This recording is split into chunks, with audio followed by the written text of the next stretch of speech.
The Tower by William Butler Yeats, published 1928. Sailing to Byzantium. That is no country for old men. The young in one another's arms, birds in the trees, those dying generations, at their song. The salmon falls, the mackerel-crowded seas, fish, flesh, or fowl, commend all summer long whatever is begotten, born, and dies. Caught in that sensual music, all neglect monuments of unaging intellect. An aged man is but a paltry thing, a tattered coat upon a stick, unless soul clap its hands and sing, and louder sing for every tatter in its mortal dress. Nor is there singing school but studying monuments of its own magnificence. And therefore I have sailed the seas and come to the holy city of Byzantium.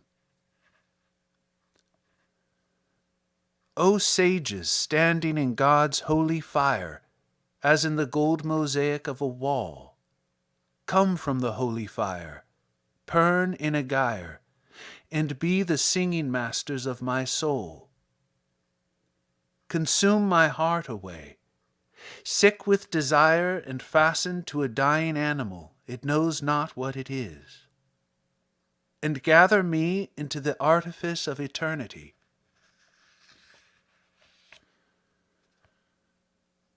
Out of nature I shall never take my bodily form from any natural thing, but such a form as Grecian goldsmiths make of hammered gold and gold enameling to keep a drowsy emperor awake, or set upon a golden bough to sing to lords and ladies of Byzantium of what is past, or passing, or to come.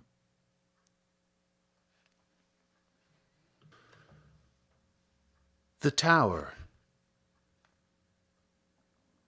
What shall I do with this absurdity?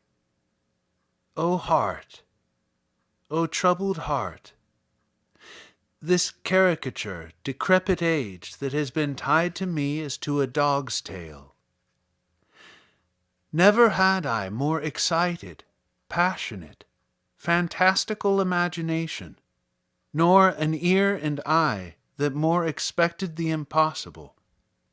No, not in boyhood when with rod and fly, or the humbler worm, I climbed Ben Bulben's back and had the livelong summer day to spend.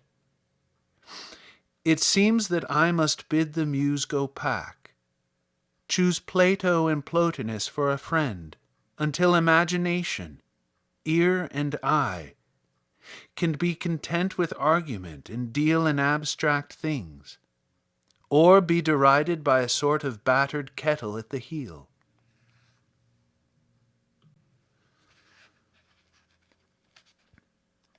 I pace upon the battlements and stare on the foundations of a house, or where a tree, like a sooty finger, starts from the earth, and send imagination forth under the day's declining beam, and call images and memories from ruin or from ancient trees. For I would ask a question of them all. Beyond that ridge lived Mrs. French, and once when every silver candlestick or sconce lit up the dark mahogany and the wine, a serving man that could divine that most respected lady's every wish, ran and with the garden shears clipped an insolent farmer's ears and brought them in a little covered dish. Some few remembered still when I was young a peasant girl commended by a song, who'd lived somewhere upon that rocky place, and praised the color of her face, and had the greater joy in praising her, remembering that, if walked she there, farmers jostled at the fair, so great a glory did the song confer. And And certain men, being maddened by those rhymes, or else by toasting her a score of times, rose from the table and declared it right to test their fancy by their sight. But they mistook the brightness of the moon for the prosaic light of day. Music had driven their wits astray, and one was drowned in the great bog of Clun. Strange, but the man who made the song was blind. Yet, now I have considered it, I find that nothing strange. The tragedy began with Homer that was a blind man, and Helen has all living hearts betrayed. Oh, may the moon and sunlight seem one inextricable beam, for if I triumph, I must make men mad. And I myself created Hanrahan, and drove him drunk or sober through the dawn, from somewhere in the neighboring cottages. Caught by an old man's juggleries, he stumbled, tumbled, fumbled to and fro, and had but broken knees for hire, and horrible splendor of desire. I thought it all out 20 years ago. Goodfellows shuffled cards in an old bawn, and when that ancient ruffian's turn was on, he so bewitched the cards under his thumb that all but the one card became a pack of hounds, and not a pack of cards, and that he changed into a hare. Hanrahan rose in frenzy there, and followed up those baying creatures towards I have forgotten what. Enough. I must recall a man that neither love, nor music, nor an enemy's clipped ear could, he was so harried, cheer. A figure that has grown so fabulous, there's not a neighbor left to say when he finished his dog's day. An ancient bankrupt master of this house. Before that ruin came, for centuries, rough men-at-arms, cross-gartered to the knees or shod in iron, climbed the narrow stairs, and certain men-at-arms there were whose images, in the great memory stored, come with loud cry and panting breast to break upon a sleeper's rest, while their great wooden dice beat on the board. As I would question all, come all who can. Come old, necessitous, half-mounted man, and bring beauty's blind rambling celebrant, the red men the juggler sent through God-forsaken meadows, Mrs. French gifted with so fine an ear, the man drowned in a bog's mire, when mocking muses chose the country wench. Did all old men and women, rich and poor, who trod upon these rocks or passed this door, whether in public or in secret, rage as I do now against old age? But I have found an answer in those eyes that are impatient to be gone. Go, therefore, but leave Hanrahan, for I need all his mighty memories. Old lecher with a love on every wind, bring up out of that deep considering mind all that you have discovered in the grave, for it is certain that you have reckoned up every unforeknown, unseeing plunge, lured by a softening eye, or by a touch or a sigh, into the labyrinth of another's being. Does the imagination dwell the most upon a woman won or woman lost? If on the lost, admit you turned aside from a great labyrinth out of pride, cowardice, some silly over-subtle thought, or anything called conscience once, and that if memory recur, the sun's under eclipse and the day blotted out.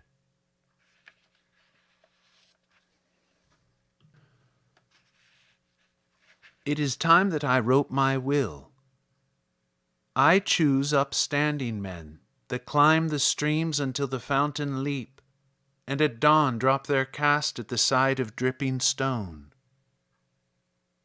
I declare they shall inherit my pride, the pride of people that were bound neither to cause nor to state, neither to slaves that were spat on, nor to the tyrants that spat, the people of Burke and of Grattan that gave, though free to refuse. Pride, like that of the morn, when the headlong light is loose, or that of the fabulous horn, or that of the sudden shower when all streams are dry, or that of the hour when the swan must fix his eye upon a fading gleam, float out upon a long last reach of glittering stream, and there sing his last song. And I declare my faith. I mock Plotinus' thought and cry in Plato's teeth. Death and life were not till man made up the whole, made lock, stock, and barrel out of his bitter soul. Aye, sun and moon and star, all. And further add to that, being dead, we rise, dream, and so create translunar paradise.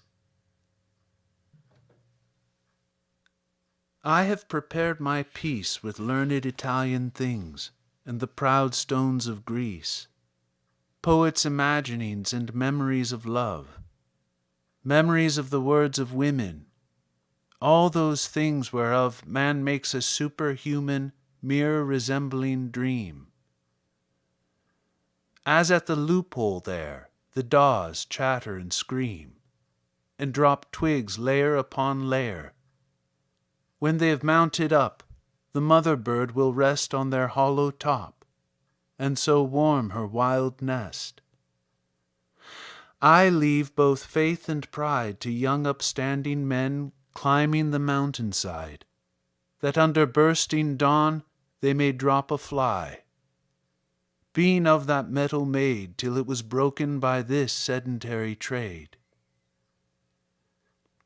Now shall I make my soul, compelling it to study in a learned school, till the wreck of body, slow decay of blood, testy delirium, or dull decrepitude, or what worse evil come, the death of friends, or death of every brilliant eye that made a catch in the breath, seem but the clouds of the sky, when the horizon fades, or a bird's sleepy cry among the deepening shades.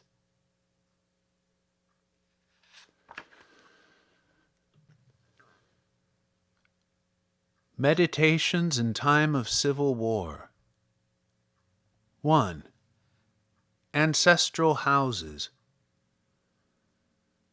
Surely among a rich man's flowering lawns, amid the rustle of his planted hills, life overflows without ambitious pains, and rains down life until the basin spills, and mounts more dizzy high the more it rains, as though to choose whatever shape it wills, and never stoop to a mechanical or servile shape, at others' beck and call. Mere dreams, mere dreams. Yet Homer had not sung had he not found it certain beyond dreams that out of life's own self-delight had sprung the abounding glittering jet.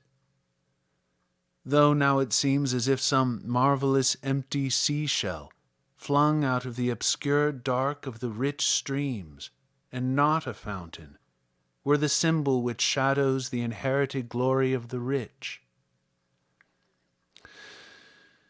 Some violent, bitter man, some powerful man called architect and artist in, that they, bitter and violent men, might rear in stone the sweetness that all longed for night and day, the gentleness none there had ever known.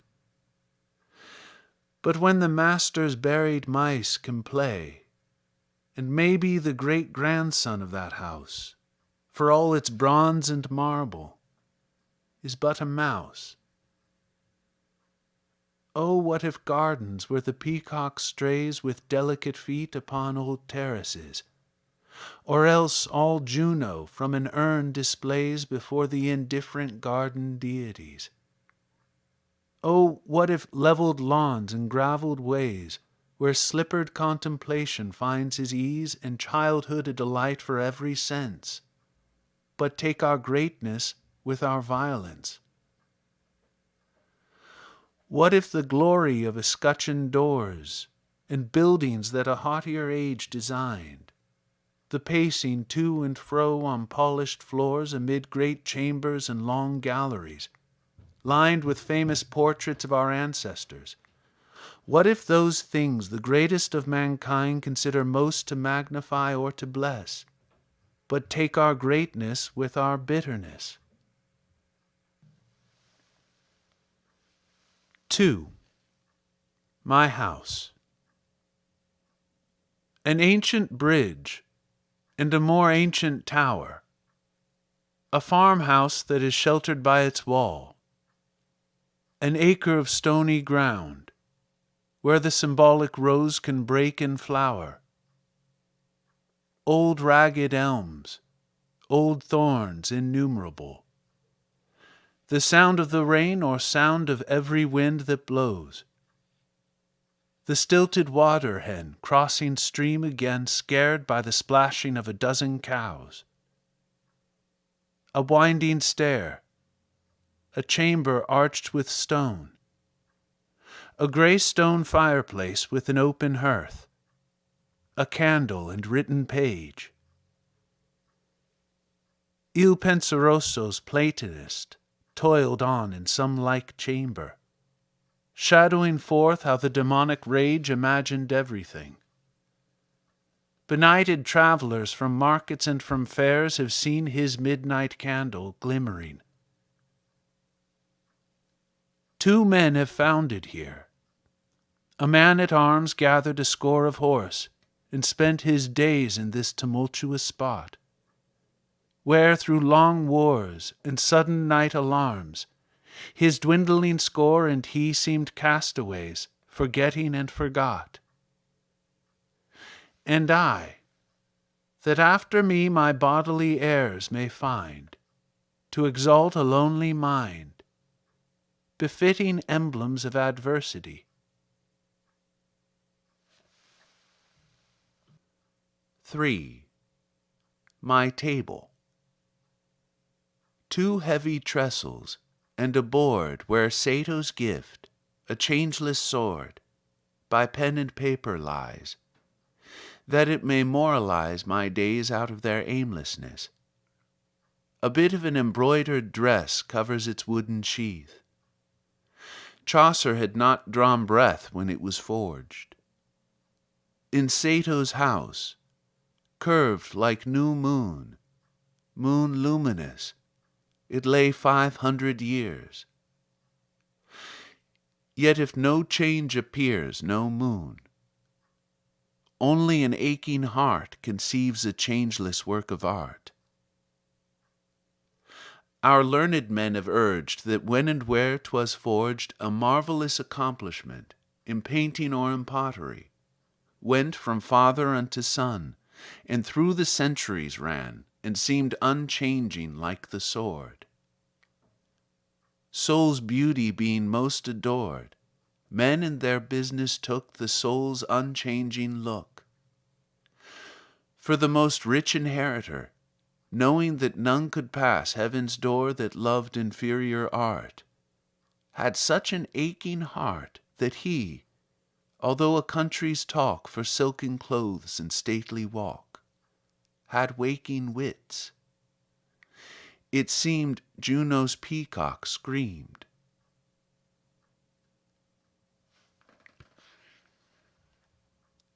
4. My descendants. Having inherited a vigorous mind from my old fathers, I must nourish dreams and leave a woman and a man behind as vigorous of mind. And yet it seems life scarce can cast a fragrance on the wind, scarce spread a glory to the morning beams, but the torn petals strew the garden plot, and there's but common greenness after that.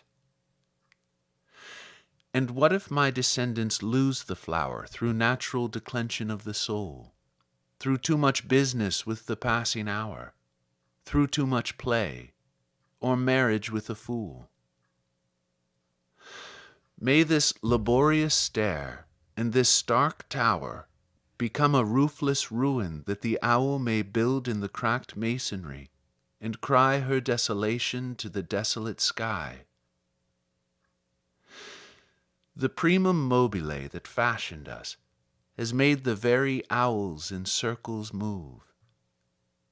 And I, that count myself most prosperous, seeing that love and friendship are enough, for an old neighbor's friendship chose the house and decked and altered it for a girl's love, and know whatever flourish and decline, these stones remain their monument and mine.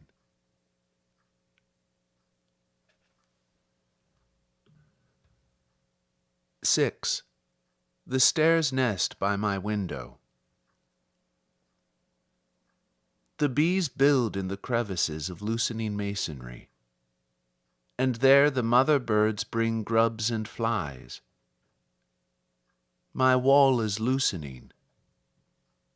Honeybees, come build in the empty house of the stair.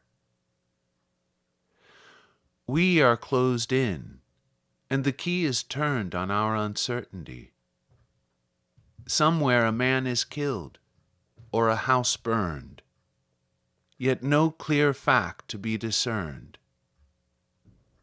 Come build in the empty house of the stair. A barricade of stone or of wood, some 14 days of civil war. Last night they trundled down the road that dead young soldier in his blood. Come build in the empty house of the stair. We had fed the heart on fantasies. The heart's grown brutal from the fair. More substance in our enmities than in our love. O honeybees, come build in the empty house of the stair.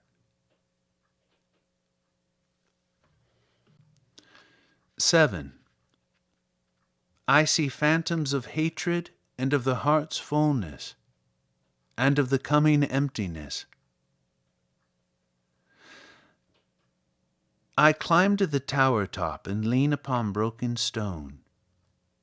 A mist that is like blown snow is sweeping over all, valley, river, and elms, under the light of a moon that seems unlike itself, that seems unchangeable, a glittering sword out of the east. A puff of wind and those white glimmering fragments of the mist sweep by. Frenzies bewilder, reveries perturb the mind. Monstrous familiar images swim to the mind's eye.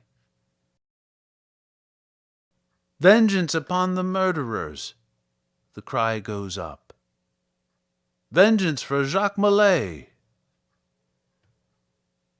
In cloud-pale rags, or in lace, the rage-driven, rage-tormented, and rage-hungry troop, trooper belaboring trooper, biding at arm or at face, plunges towards nothing, arms and fingers spreading wide for the embrace of nothing. And I, my wits astray because of all that senseless tumult, all but cried for vengeance on the murderers of Jacques Millet. Their legs long, delicate, and slender, aquamarine their eyes. Magical unicorns bear ladies on their backs. the ladies close their musing eyes. No prophecies, remembered out of Babylonian almanacs, have closed the ladies' eyes. Their minds are but a pool where even longing drowns under its own excess. Nothing but stillness can remain when hearts are full of their own sweetness, bodies of their loveliness. The cloud-pale unicorns, the eyes of aquamarine, the quivering half-closed eyelids, the rags of clouds or of lace, or eyes that rage is brightened, arms it is made lean. Give place to an indifferent multitude. Give place to brazen hawks. Nor self-delighting reverie, nor hate of what's to come, nor pity for what's gone. Nothing but grip of claw, and the eye's complacency. The innumerable clanging wings that have put out the moon. I turn away and shut the door, and on the stair wonder how many times I could have proved my worth in something that all others understand or share. But oh, ambitious heart, had such a proof drawn forth a company of friends, a conscience set at ease, it had but made us pine the more. The abstract joy, the half-read wisdom of demonic images, suffice the aging man as once the growing boy.